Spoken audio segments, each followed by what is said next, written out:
voice of marketing in touch with positive people.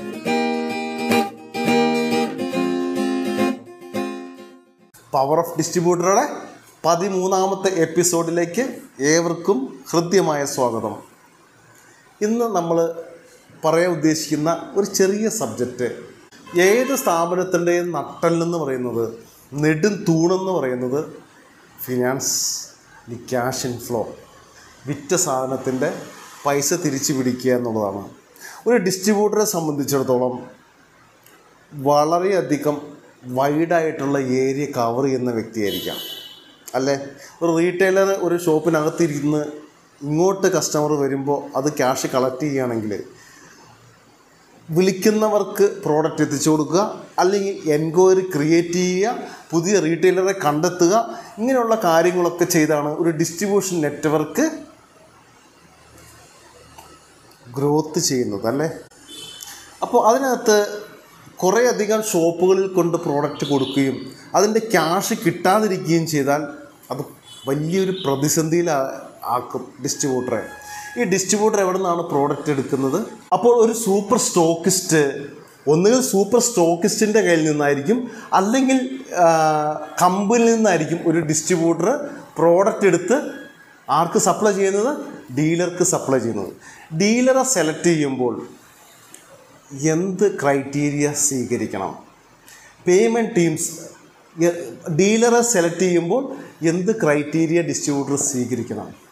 പേയ്മെൻറ്റ്സിനെ കുറിച്ച് കൃത്യമായൊരു clarity ആർക്കുണ്ടായിരിക്കണം? പേയ്മെൻറ്റിനെ കുറിച്ചുള്ള ക്ലാരിറ്റി ആർക്കുണ്ടായിരിക്കേണ്ടത്? ഡിസ്ട്രിബ്യൂട്ടർക്ക് ഉണ്ടായിരിക്കണം. എന്ന് കിട്ടും? 30 ദിവസം, 35 ദിവസം, 40 ദിവസം അങ്ങനെ നീണ്ടു പോകുന്നതാണോ? അല്ലെങ്കിൽ റെഡി പേയ്മെൻറ്റിലാണോ? അല്ലെങ്കിൽ സ്പെഷ്യൽ ക്യാഷ് ഡിസ്കൗണ്ട് കൊടുത്താണോ പ്രോഡക്റ്റ് ഡിസ്ട്രിബ്യൂട്ടർ കൊടുക്കാൻ ഉദ്ദേശിക്കുന്നത്? ഇതിൻ്റെ ക്ലാരിറ്റി ഡീലറായിട്ട് വളരെ ഓപ്പൺ മനസ്സോടെ, തുറന്ന പുസ്തകം എന്നൊക്കെ പറയില്ലേ, അതുപോലെ തുറന്ന പുസ്തകമായി ഡിസ്കസ് ചെയ്തിരിക്കണം. പേയ്മെൻറ്റ് എങ്ങനെയാണ്? അപ്പോൾ എനിക്ക് 60 ദിവസം ക്രെഡിറ്റ് തരുന്നുണ്ട്, അല്ലെങ്കിൽ 80 ദിവസം ക്രെഡിറ്റ് തരുന്നുണ്ടൊക്കെ ഡീലർ ചിലപ്പോൾ പറഞ്ഞേക്കാം. അപ്പോൾ നിങ്ങളുടെ കണ്ടീഷൻ എന്ന് പറയുമ്പോൾ ഒരു ഡിസ്ട്രിബ്യൂട്ടർ ഒരു പ്രോഡക്റ്റ് സ്വന്തമായി മാനുഫാക്ചർ ചെയ്യുന്ന ആളല്ലല്ലോ. കമ്പനിയിൽ നിന്നും അല്ലെങ്കിൽ സൂപ്പർ സ്റ്റോക്കിസ്റ്റിൽ നിന്നും ഈ പ്രോഡക്റ്റ് അയാൾ പർച്ചേസ് ചെയ്യുന്നതാണ്. അതിനുശേഷം അത് സെല്ല് ചെയ്യപ്പെടുന്നതാണ് റീറ്റെയിലർക്ക്. അപ്പോൾ ഒരു പേയ്മെൻറ്റ് ഡ്യൂ ആയി കഴിയുമ്പോൾ, എങ്ങനെ ഡ്യൂ ആയി കഴിയുമ്പോൾ?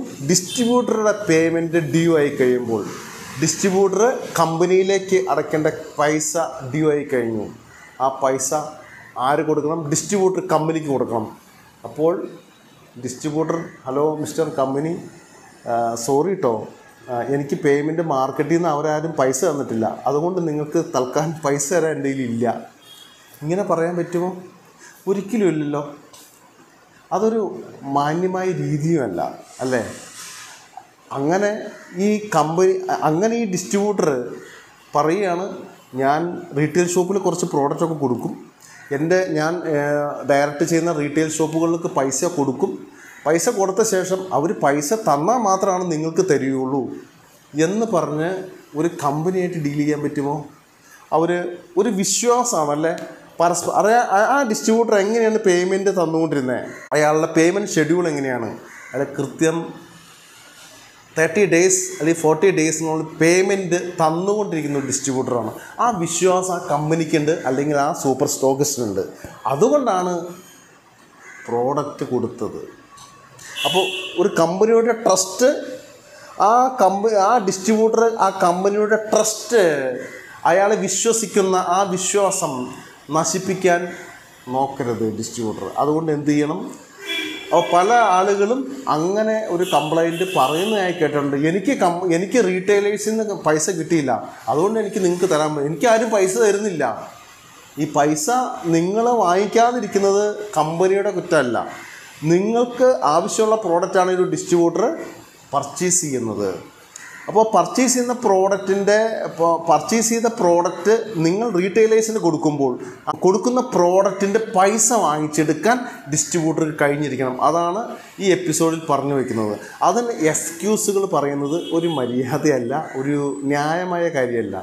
അവർ പൈസ തന്നില്ല, അതുകൊണ്ട് നിങ്ങൾക്ക് പൈസ തരാൻ പറ്റുന്നില്ല. ഡീലേഴ്സ് എനിക്ക് ആരും പൈസ തരുന്നില്ല, അതുകൊണ്ട് എനിക്ക് കമ്പനിക്ക് പൈസ തരാൻ പറ്റുന്നില്ല. അല്ലെങ്കിൽ നിങ്ങൾക്ക് പൈസ കമ്പനിയുടെ അതോറിറ്റിയോട് പറയുകയാണ്, എക്സിക്യൂട്ടീവിനോട് പറയുകയാണ്, അതിൻ്റെ മാനേജ്മെൻറ്റിനോട് പറയുകയാണ്, ഞാൻ കൊടുത്ത ഡിസ്ട്രിബ്യൂട്ടർ എന്ന വ്യക്തി ഞാൻ കൊടുത്ത പ്രോഡക്റ്റുകൾക്കൊന്നും റീറ്റെയിലേഴ്സ് എനിക്ക് പൈസ തന്നിട്ടില്ല, അതുകൊണ്ട് നിങ്ങൾക്ക് പൈസ തരാൻ പറ്റില്ല. അത് മര്യാദയാണോ? അത് ന്യായമല്ല. അത് ഒരിക്കലും അങ്ങനെയുള്ള വേഡ് പറയരുത് ഒരു ഡിസ്ട്രിബ്യൂട്ടർ. അയാൾ സ്വയം പ്രോബ്ലംസ് സ്വയം ഏറ്റെടുത്ത് കുറേയധികം പറയുന്ന കൂട്ടത്തിൽ പേയ്മെൻറ്റുകൾ മാർക്കറ്റിൽ നിന്ന് കളക്ട് ചെയ്യാൻ വളരെയധികം ഉണ്ട്, അങ്ങനെ ഒരു സിറ്റുവേഷൻ ഉണ്ട് എന്ന് പറയുന്നതിന് പകരം എനിക്ക് അവരൊന്നും പൈസ തരുന്നില്ല, അതുകൊണ്ട് നിങ്ങൾക്ക് തരാൻ പറ്റുന്നില്ല, അത് വളരെയധികം ആ ഒരു ടോക്ക്, ആ ഒരു സ്പീച്ച് ഈ കമ്പനി അതോറിറ്റിക്ക് വളരെയധികം ദേഷ്യം പിടിപ്പിക്കുന്നതും അയാൾ വെറും ഒരു മഹാമണ്ടനാണല്ലോ എന്നൊരു തോന്നൽ കൂടി ആർക്കുണ്ടാവും? ആ കമ്പനിക്ക് ഉണ്ടാകാനുള്ള സാധ്യതയുണ്ട്. അതുകൊണ്ട് ഒരു കാരണവശാലും അങ്ങനെ ഒരു പേയ്മെൻറ്റ് ചോദിച്ച് വിളിക്കുമ്പോൾ ആ ഒരു രീതിയിലുള്ള ഒരു ടോൺ ഒരിക്കലും ഒരു കാരണവശാലും നിങ്ങളെന്ന വളരെ ജെൻറ്റിൽമാനായ ഡിസ്ട്രിബ്യൂട്ടർ, ഓരോ ഡിസ്ട്രിബ്യൂട്ടറും ജെൻറ്റിൽമാനായ നല്ല വ്യക്തിത്വമുള്ള ആൾക്കാരാണ്. ഇവിടെയുള്ള ഏത് പ്രോഡക്റ്റ് കൊടുക്കുന്ന വ്യക്തിയായാലും അയാൾ കമ്മ്യൂണിക്കേറ്റ് ചെയ്ത് ഡീലറെ അപ്പോയിൻ്റ് ചെയ്ത് ആ പ്രോഡക്റ്റിനെ കുറിച്ചുള്ള ക്വാളിറ്റി പറഞ്ഞാണ് ഒരു ഡിസ്ട്രിബ്യൂട്ടർ ഒരു ഷോപ്പിൽ കൊണ്ടുപോയി പ്രോഡക്റ്റ് എത്തിച്ചു കൊടുക്കുന്നത്. അപ്പോൾ ആ പൈസ കൊടുക്കാതെ ഇരിക്കുന്നതും മഹാ തെറ്റാണ്. അതിട്ട് വലിപ്പിച്ചുകൊണ്ടിരിക്കുക എന്നൊക്കെ പറയും, അതും മഹാമോശം ഉള്ള ഏർപ്പാടാണ്. നിങ്ങളെക്കാൾ കുറവ് പ്രൈസിൽ നിങ്ങളെക്കാൾ കൂടുതൽ ഡിസ്കൗണ്ട് തരുന്ന ഒരു ഡിസ്ട്രിബ്യൂട്ടർ എനിക്കിവിടെ വേറെ ഐറ്റം തരാനുണ്ട്, അതുകൊണ്ട് അപ്പോൾ നിങ്ങൾ എന്തുമാത്രം പ്രോഫിറ്റ് എടുക്കുന്നുണ്ട്, ഇങ്ങനെയുള്ള കാര്യങ്ങളിൽ ഒരു ഡിസ്ട്രിബ്യൂട്ടറെ ചിറ്റിക്കുന്നതും ശരിയായ നയമല്ല. നിങ്ങൾക്കിഷ്ടമുണ്ടെങ്കിൽ ആ സ്പെസിഫിക്കായ ഡിസ്ട്രിബ്യൂട്ടറിൽ നിന്നും പ്രോഡക്റ്റ് എടുത്താൽ മതി. വേറെ നിങ്ങൾക്ക് താഴ്ത്തി തരാൻ പറ്റുന്ന ആൾക്കാരുണ്ടെങ്കിൽ അവരിൽ നിന്ന് എടുക്കുക. അപ്പോൾ നിങ്ങൾക്കിത് സെറ്റിൽമെൻറ്റ് ചെയ്തിട്ട് അവിടെ നിന്ന് സ്റ്റാർട്ട് ചെയ്യാമല്ലോ. പക്ഷേ അതിന് പകരം ഈ ഒരു ഡിസ്ട്രിബ്യൂട്ടർ ഇട്ട് ചിറ്റിക്കുന്ന ഒരു നയം ആര് സ്വീകരിച്ചാലും അത് തെറ്റ് തന്നെയാണ്. അതുപോലെ തന്നെ അതിന് പകരം പേയ്മെൻറ്റ് കളക്ട് ചെയ്യാതിരിക്കുന്നത്, കൃത്യമായ ഫോളോ അപ്പിൻ്റെ കുറവ്. ആരുടെ ഫോളോ അപ്പിൻ്റെ കുറവ്? ഈ ഡിസ്ട്രിബ്യൂട്ടറുടെ ഫോളോ അപ്പിൻ്റെ കുറവ്. ആ പ്രോഡക്റ്റുകൾ തീരുന്നതനുസരിച്ച് കൃത്യമായിട്ട് ഡീലർക്ക് എത്തിച്ച് കൊടുക്കാത്തതിൻ്റെ അഭാവം, കൃത്യമായി സ്റ്റോക്ക് മെയിൻറ്റെയിൻ ചെയ്യാൻ കഴിയാത്ത ഒരു ഡിസ്ട്രിബ്യൂട്ടറാണെങ്കിൽ അത് ഭയങ്കര പ്രശ്നമാണ്. ഫാസ്റ്റ് മൂവ്മെൻറ്റുള്ള ഐറ്റം എടുത്ത് വയ്ക്കുന്നതിന് പകരം ഫാസ്റ്റ് മൂവ്മെൻറ്റ് ഇല്ലാത്ത ഐറ്റം എടുത്തു വയ്ക്കുകയും ഒപ്പം തന്നെ ഫാസ്റ്റ് മൂവ്മെൻ്റ് ഉള്ള ഒരു ഐറ്റത്തിൻ്റെ ഒരു ഡീലർ ചോദിക്കുമ്പോൾ ആ പ്രോഡക്റ്റ് എത്തിച്ച് കൊടുക്കാതിരിക്കുന്നത്, അതും മഹാമോശം പിടിച്ച ഒരു ഏർപ്പാടാണ്.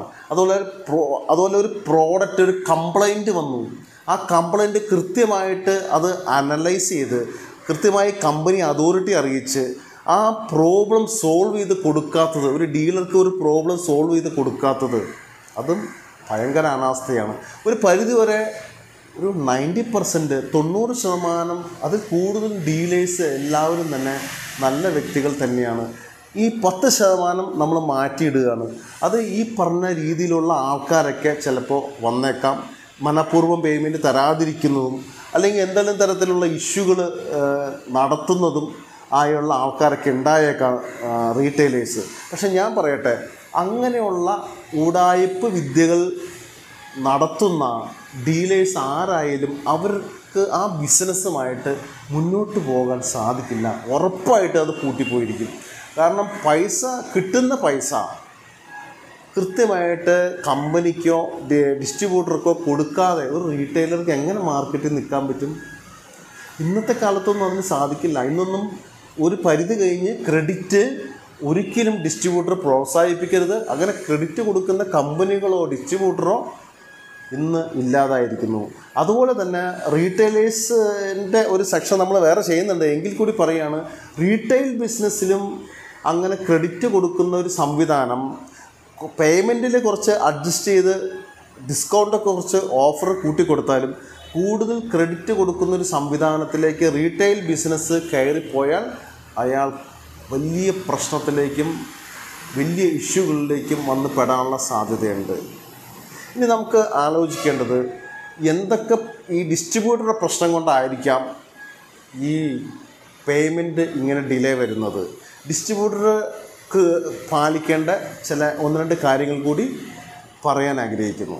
അതിൽ ഒന്നാമത്തെ കാര്യം, ഡിസ്ട്രിബ്യൂട്ടർമാർ തമ്മിലുള്ള പാർട്ണർഷിപ്പിലുള്ള പ്രോബ്ലംസ് ഇതിൻ്റെ മെയിൻ കാരണമായിട്ട് വരാം. കാരണം 2 പാർട്ട്നേഴ്സ് കൂടി ഡിസ്ട്രിബ്യൂഷൻഷിപ്പ് നടത്തുന്നു. അതിൽ 2 പേരും ബിസിനസ്, കാരണം ഈ പാർട്ണർഷിപ്പിൽ ഡിസ്ട്രിബ്യൂഷൻ നടത്തുമ്പോൾ ഒരാൾ ഓഫീസിൽ വെറുതെ ഇരിക്കുന്നു, മറ്റൊരാൾ ഫീൽഡിൽ പോയി വർക്ക് ചെയ്യുന്നു, ഒരാൾ ഓഫീസിൽ ഇൻസ്റ്റാഗ്രാമും കണ്ടുകൊണ്ടിരിക്കുന്നു, അയാൾ കാര്യമായിട്ടൊന്നും ചെയ്യുന്നില്ല. ഇങ്ങനെയുള്ളൊരു കോൺഫ്ലിക്റ്റ് ഇവർ തമ്മിൽ വരുന്നതാണ്. നിങ്ങൾ എന്ത് ചെയ്യുന്നുണ്ട്? രാവിലെ വന്നിവിടെ ഇരിക്കുന്നു, ഞാൻ ഫീൽഡിൽ പോകണം, ക്യാഷ് കളക്ട് ചെയ്യണം, അങ്ങനെ എനിക്ക് 100,000 പ്രശ്നങ്ങളുണ്ട്. നിങ്ങളിവിടെ ഓഫീസിൽ ഇൻസ്റ്റാഗ്രാമിൽ നോക്കിക്കൊണ്ട് അല്ലെങ്കിൽ FB നോക്കിക്കൊണ്ട് ഫോണും ചെയ്തുകൊണ്ട് വെറുതെ ഇരുന്നാൽ എങ്ങനെ ബിസിനസ് വളരും? അപ്പോൾ ഈ ബിസിനസ്സിൽ ഈ ഡിസ്ട്രിബ്യൂട്ടർ എന്താ ചെയ്യേണ്ടതെന്ന് വെച്ചാൽ, ഇങ്ങനെയുള്ള പ്രശ്നങ്ങൾ മെയിനായിട്ട് പ്രോബ്ലം ഈ ഫണ്ട് ബ്ലോക്ക് ആവാനുള്ള കാരണം ഇതൊക്കെയാണ്. ഇവർ തമ്മിൽ കോൺഫ്ലിക്റ്റുകൾ വന്നിട്ടുണ്ടെങ്കിൽ പരസ്പരം 2 പേരും ഒരു വിശ്വാസം ഉണ്ടാക്കിയെടുത്ത് ഇത്രയും ജോലികൾ പരസ്പരം ഒരു ട്രസ്റ്റ് ആ ഡിസ്ട്രിബ്യൂട്ടർമാരിലെ പാർട്ണേഴ്സ് തമ്മിലൊരു വിശ്വാസം ഉണ്ടാക്കിയെടുക്കണം. ഇത്രയും ഡ്യൂട്ടീസ് നിങ്ങൾ ചെയ്യണം, ഇത്രയും ഡ്യൂട്ടീസ് എ ചെയ്യണം, ഇത്രയും ഡ്യൂട്ടീസ് ബി ചെയ്യണം, എ ചെയ്യുന്ന ഡ്യൂട്ടീസ് ഇത്രയൊക്കെയുണ്ട്, ബി ചെയ്യുന്ന ഡ്യൂട്ടീസ് ഇത്രയൊക്കെയുണ്ട്. രാവിലെ ഒരു മീറ്റിംഗ് അവർ പരസ്പരം അവരിൽ തന്നെ ഒരു ഇൻറ്റേർണൽ മീറ്റിംഗ് കൂടി പ്രോബ്ലം സോൾവ് ചെയ്ത് പ്രശ്നങ്ങളില്ലാതെ മുന്നോട്ട് പോവുക. അവർക്ക് കൂട്ടുത്തരവാദിത്വം ഉണ്ടാവണം. ആർക്കൊക്കെ? ഈ 2 ഡിസ്ട്രിബ്യൂട്ടറുടെ ഓണർമാർ തമ്മിൽ കൂട്ടുത്തരവാദിത്വം വേണം. XY എന്നുള്ള കമ്പനിക്ക് ഇന്ന് പേയ്മെൻറ്റ് കൊടുക്കേണ്ടതാണ്. എങ്ങനെ പേയ്മെൻറ്റ് കൊടുക്കും? നമുക്ക് 2 പേർക്കും കൂടി മാർക്കറ്റിലേക്ക് ഇറങ്ങാം, ക്യാഷ് കളക്ട് ചെയ്യാം. അങ്ങനെ ഒരു ഉത്തരവാദിത്വവും സ്വയം റെസ്പോൺസുകൾ ഏറ്റെടുത്ത് മുന്നോട്ട് പോയാൽ മാത്രമാണ് ഈ ഡിസ്ട്രിബ്യൂഷൻഷിപ്പ് നന്നായിട്ട് നടത്താൻ പറ്റുള്ളൂ. ഫിനാൻഷ്യൽ കാര്യങ്ങളിൽ വളരെ കൺട്രോൾ ഉണ്ടായിരിക്കണം. പേയ്മെൻറ്റ് കിട്ടേണ്ട കൃത്യമായിട്ട് ഫോളോ അപ്പ് ചെയ്യണം. അവരുടെ പ്രശ്നങ്ങൾ പരിഹരിച്ച് പ്രോഡക്റ്റ് കൃത്യമായിട്ട് റീറ്റെയിലേഴ്സിന് എത്തിച്ചു കൊടുക്കാൻ പറ്റണം. ഇങ്ങനെയുള്ള കാര്യങ്ങളിൽ ഡിലേ വരുമ്പോൾ, അത് ചെയ്യാതിരിക്കുമ്പോൾ പ്രശ്നങ്ങൾ പിന്നെയും വന്നുകൊണ്ടിരിക്കും. അപ്പോൾ ഇവർ തമ്മിലുള്ള പാർട്ണേഴ്സ് തമ്മിലുള്ള ഒരു പ്രോബ്ലം എങ്ങനെയാണത് റൈസ് ചെയ്യുന്നത്? അവർ വേറെ പിരിയാൻ തീരുമാനിച്ചൊരു സന്ദർഭത്തിലാണെങ്കിൽ ഫണ്ട് ചിലപ്പോൾ ഈ കമ്പനിയുടെ ഫണ്ടോ ചിലപ്പോൾ ബ്ലോക്ക് ആവാൻ സാധ്യതയുണ്ട്. ഞാൻ പറയാതെ റീറ്റെയിൽ ഷോപ്പിൽ നിന്ന് ഒരു ഷോപ്പിൽ നിന്ന് പേയ്മെൻറ്റ് കൊടുക്കണ്ട, ചിലപ്പോൾ അത് പേയ്മെൻറ്റ് ബ്ലോക്കാവും, മറ്റേ ആൾ വന്ന് പേയ്മെൻറ്റ് ചോദിക്കും. അങ്ങനെയുള്ള കോൺഫ്ലിക്റ്റുകളൊക്കെ പലപ്പോഴും പലയിടത്തും ഉണ്ടായിട്ടുണ്ട്. അപ്പോൾ അതിന് ഒരു മ്യൂച്വൽ അണ്ടർസ്റ്റാൻഡിങ് വന്ന് ഈ പ്രോബ്ലം ഇല്ലാതെ സമാധാനത്തോടെ ബിസിനസ് ചെയ്യാനുള്ളൊരു അവസ്ഥ ഈ ഡിസ്ട്രിബ്യൂട്ടർമാരുടെ ഇടയിൽ തന്നെ ഉണ്ടാക്കണം. പിന്നെ എൻ്റെ മുത്തശ്ശി അമ്മയൊക്കെ ഒരു പഴഞ്ചൊല്ല് പറഞ്ഞതെന്ന് ഞാൻ ഓർക്കുകയാണ്. വരവറിയാതെ ചെലവ് ചെയ്താൽ ഇരുപകൽ അറിയാതെ ഏകാദശി നോക്കും. അതായത് നമുക്ക് കിട്ടുന്ന വരുമാനത്തിൽ കൂടുതൽ ചെലവ് ചെയ്തുകൊണ്ട് ആർഭാടമായിട്ട് പേയ്മെൻറ്റ് ചെലവ് ചെയ്തുകൊണ്ട് കമ്പനിക്ക് കൊടുക്കേണ്ട പൈസ അത് കൃത്യമായിട്ട് കൊടുക്കാതെ ആ ഫണ്ട് എടുത്ത് വകമാറ്റി ചെലവഴിച്ച് ഈ ഡിസ്ട്രിബ്യൂട്ടർമാർ ടൂറടിച്ചും വേറെ അങ്ങനെ പല പ്രോഗ്രാമുകളായിട്ട് നടന്ന് കുറച്ച് സ്റ്റാഫുകളെ എന്തെങ്കിലും കാര്യങ്ങൾ ഏൽപ്പിച്ചു, സ്റ്റാഫുകൾ കുറച്ച് ക്യാഷ് കളക്ട് ചെയ്തു, അത് അവർ കൊണ്ടുവന്നു. അവസാനം അവർ പറയുകയാണ് ഇത് ഞങ്ങൾക്ക് സാലറി വേണം, സാലറി പോലും കൊടുക്കാൻ പറ്റാത്ത സിറ്റുവേഷൻ. അങ്ങനെയൊക്കെ കുറേ ഇഷ്യൂകളുണ്ട്. ഇത് ഒരു ബിസിനസ് ഗ്രോത്ത് ചെയ്യണമെങ്കിൽ ആ ഫുൾ ഇൻവോൾവ്മെൻറ്റ്, ഡിസ്ട്രിബ്യൂട്ടറുടെയും സ്റ്റാഫുകളുടെയും ഫുൾ ഇൻവോൾവ്മെൻറ്റ് ആ സ്ഥാപനത്തിൽ ഉണ്ടായാൽ മാത്രമേ അത് ഗ്രോത്ത് ചെയ്യാൻ പറ്റുള്ളൂ. കാരണം നമ്മൾ ഒരു കമ്മിറ്റഡാണ്. എന്താണ്? പേയ്മെൻറ്റ് കൊടുക്കാൻ കമ്മിറ്റഡാണ്. കമ്പനിയിൽ നിന്നോ സൂപ്പർ സ്റ്റോക്കിസ്റ്റിൽ നിന്നോ പ്രോഡക്റ്റ് പർച്ചേസ് ചെയ്തിട്ടുണ്ടെങ്കിൽ അവർക്ക് കൃത്യമായിട്ട് പൈസ കൊടുക്കണം. കാരണം അവർക്കും വേറെ പല കാര്യങ്ങൾക്കും ഫണ്ട് റൈസ് ചെയ്യേണ്ടതുണ്ട്. അപ്പം നമ്മളെ ആശ്രയിച്ച് നമ്മൾ ഈ ഇത്രയും 5 ലക്ഷം കൊടുക്കാനുണ്ടെങ്കിൽ ആ 5 ലക്ഷം ഡ്യൂ ഡേറ്റ് ആയിട്ടും കൊടുക്കാതിരിക്കുമ്പോൾ അതുപോലെ അവരുടെ ഫണ്ടും ബ്ലോക്ക് ആവാനുള്ള സാധ്യത. അവർക്കും പേയ്മെൻറ്റ് കൊടുക്കാനുണ്ട്. അവർക്ക് പറയാൻ പറ്റുമോ എനിക്ക് ഡിസ്ട്രിബ്യൂട്ടർ പൈസ തന്നിട്ടില്ല, അവർക്ക് മാർക്കറ്റിൽ നിന്ന് പൈസ കിട്ടുന്നില്ല എന്ന്? എന്തർത്ഥത്തിലാണ് അപ്പോൾ റോ മെറ്റീരിയൽ പർച്ചേസ് ചെയ്തിരുന്ന അവരെടുത്ത് കമ്പനിയിൽ നിന്ന് എടുത്ത് ചോദിക്കില്ലേ അതിൻ്റെ അതോറിറ്റി? അതുകൊണ്ടൊക്കെ തന്നെ നമ്മൾ വളരെ കൃത്യമായിട്ട് ഫുൾ മാർക്കറ്റിലും ബിസിനസ്സിലും ഫുൾ ഇൻവോൾവ്മെൻറ്റ് ഉള്ളവർ മാത്രമേ ഈ ഡിസ്ട്രിബ്യൂഷൻഷിപ്പിലേക്ക് ഇറങ്ങാവുള്ളൂ. കൊടുത്ത പൈസ മേടിക്കാനുള്ള കാര്യത്തെക്കുറിച്ച് കൃത്യമായൊരു ക്ലാരിറ്റി ഒരു ഡിസ്ട്രിബ്യൂട്ടർ ഉണ്ടാക്കിയെടുത്തിരിക്കണം. അതിന് പകരം അയ്യോ അവർ പൈസ തന്നില്ല, അവർ പൈസ തരാതെ ഞാൻ എങ്ങനെയാണ് നിങ്ങൾക്ക് പൈസ തരിക എന്ന് തിരിച്ച് ചോദിക്കുന്ന ഒരു അവസ്ഥ അത് മോശമാണ്. അത് ഒരു എത്തിക്സിന്, അതൊരു സിസ്റ്റത്തിന്, നിങ്ങളെപ്പോലെ ഒരു പ്രൊഫഷണൽ ഡിസ്ട്രിബ്യൂട്ടർക്ക് ചേരുന്ന വാക്കുകൾ അല്ല. All the best.